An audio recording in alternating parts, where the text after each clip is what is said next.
Assalamu alaikum. This is Dr. Farina Najam from Division of Arts and Social Sciences, University of Education, Lahore. The course title is Portrait Painting.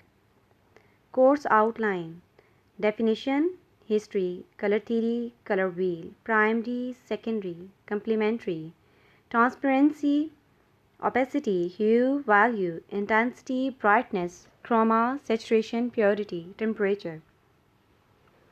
Color contrast attributes.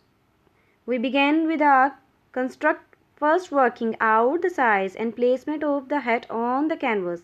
Then look at the proportion of the head, dividing it up into thirds and using comparative measuring the accurately lock down the features. Silhouette stage, local tones and darkest dark. The idea is to make an average tone for each element of the portrait to make it easier to judge the tonal relationships in finishing stages.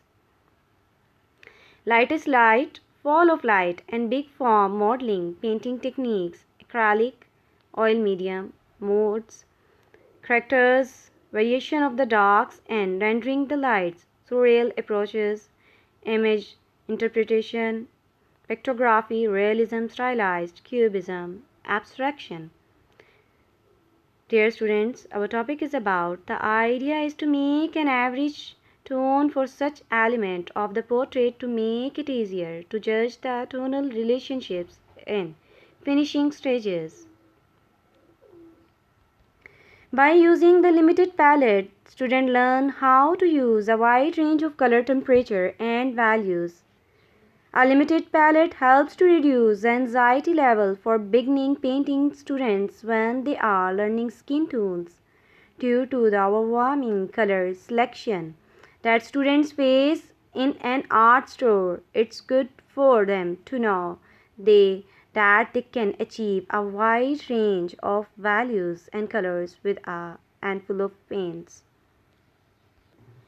How the artists use the average color tones to make the portrait painting.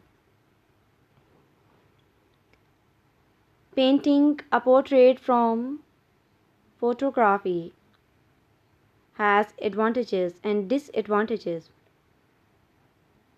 One of the major pitfalls is the danger of paying too much attention to the details.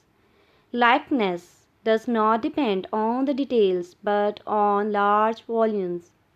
Remember that old school photo, you know perfectly well who is who, although the faces are no bigger than a quarter of an inch. Often too much detail has a devastating effect on a portrait. Keep it smile and be bold with what you say. An advantage of working with photos in that you just choose shoot the shoot you like most out of a series. Before you start, it is important to pay great attention to the photography session and also to the printing. The first image shows several copies of the face around the artist's canvas on her easel.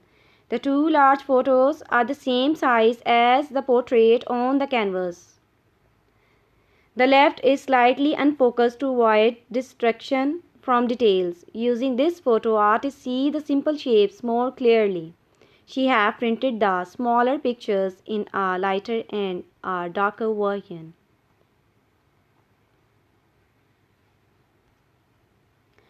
On the easel is the stretched canvas. She has transferred the image by using a grid distribution on the photo as well as on the canvas. The artist used red crayon, black crafty of a normal pencil will always shows through all layers of all oil paint.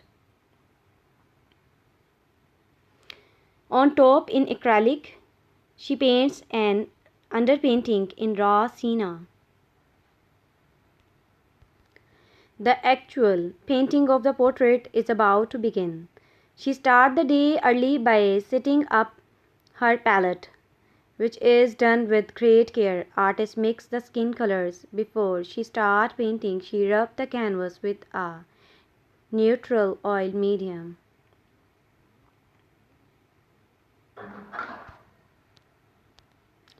First, the hair. She paint the hair in simple, large plans, using different hues. She don't simplify the hues by using middle ochre mixed with brown for the darker areas and white for the lighter ones. In the darkest tone, there is crimson, sienna, and cadmium orange.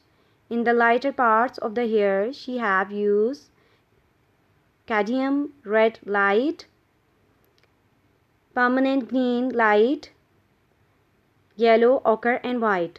The lightest color in the hair is a mixture of crimson, white that she have prepared previously. Before she start with the face, she paint the background also in large simple plans. She pay particular attention to the hairline. The edges must be soft where the hair touches the skin.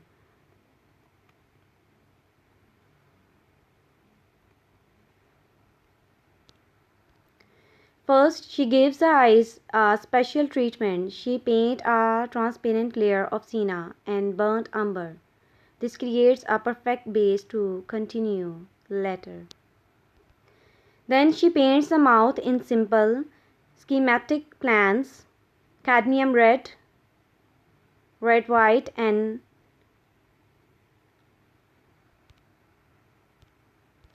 ultramarine blue are used here. She shows the teeth as a continuous curved surface.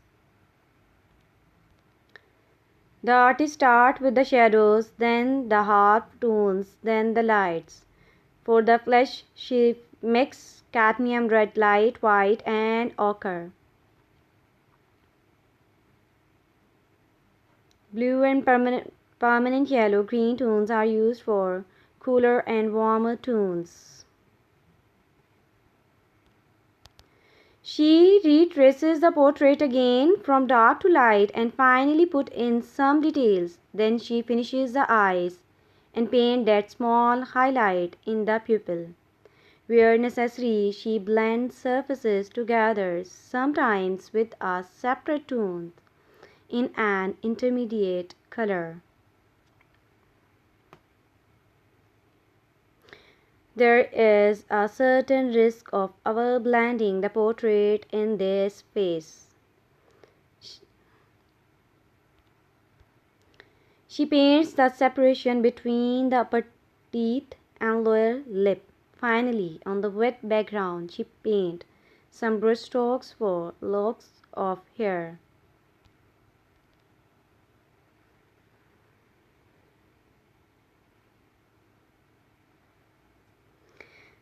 There are many portrait painting techniques in which you can paint a portrait painting. Thank you.